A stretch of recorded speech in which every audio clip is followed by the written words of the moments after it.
बिहार के शिक्षा मंत्री मिथिलेश तिवारी ने शिक्षकों के स्थानांतरण, शिक्षा व्यवस्था में सुधार, कोचिंग संस्थानों की सुरक्षा व्यवस्था, भरत तिवारी मामले की जांच और राबड़ी देवी की सरकारी आवास विवाद समेत कई मुद्दों पर सरकार का पक्ष रखा। उन्होंने कहा कि शिक्षा विभाग में पारदर्शिता और जवाबदेही सुनिश्चित करने के लिए लगातार सुधार किए जा रहे हैं।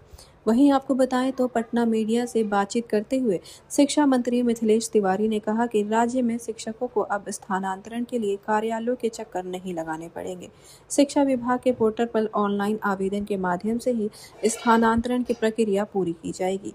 उन्होंने कहा कि सरकार की कोशिश है कि शिक्षक अपने ही ब्लॉक या आसपास के क्षेत्रों में कार्यरत रहें। उन्होंने दावा किया कि नई स्थानांतरण व्यवस्था पूरी तरह पारदर्शिता और भ्रष्टाचार मुक्त होगी।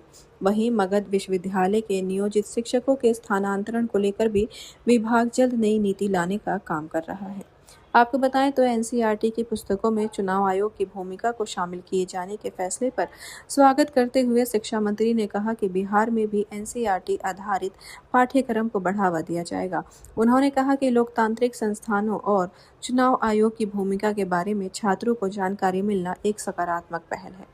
वहीं अयोध्या के राम मंदिर में दान राशि और आभूषण चोरी के मामले पर शिक्षा मंत्री ने कहा कि जो भी भगवान राम के नाम पर मिले धन का दुरुपयोग करेगा, उसके खिलाफ सख्त कार्रवाई की जाएगी। उन्होंने कहा कि कानून सबके लिए समान है और दोषियों को किसी भी कीमत पर बख्शा नहीं जाएगा। वहीं लखनऊ के एक कोचिंग संस्थान में आग लगने की घटना के बाद बिहार में भी कोचिंग संस्थानों की सुरक्षा व्यवस्था को लेकर सरकार सतर्क हो गई है। शिक्षा मंत्री ने कहा कि राज्य सरकार कोचिंग संस्थानों के लिए नई गाइडलाइंस और नियमावली लाने पर विचार कर रही है, ताकि सुरक्षा मानकों का सख्ती से पालन सुनिश्चित किया जा सके। वहीं स्वास्थ्य मंत्री के निर्देश पर पीएमसीएच प्रिंसिपल पर हुई कार्रवाई का समर्थन करते हुए शिक्षा मंत्री ने कहा कि सरकारी व्यवस्था में लापरवाही बर्दाश्त नहीं की जाएगी। उन्होंने कहा कि शिक्षा विभाग में भी जो शिक्षक ईमानदारी से कार्य करेंगे, उन्हें सम्मान दिया जाएगा, जबकि नियमों का उल्लंघन करने वालों पर कार्रवाई तय है। वहीं भरत तिवारी मामले पर शिक्षा मंत्री ने कहा कि सरकार ने न्यायिक जांच की प्रक्रिया शुरू कर दी है और जांच रिपोर्ट आने के बाद उचित कार्रवाई की जाएगी। वहीं राबड़ी देवी के सरकारी आवास विवाद पर उन्होंने कहा कि एनडीए सरकार गरीबों को आवास उपलब्ध कराने की दिशा में काम कर रही है, जबकि विपक्ष का ध्यान केवल राजनीतिक मुद्दों पर केंद्रित है।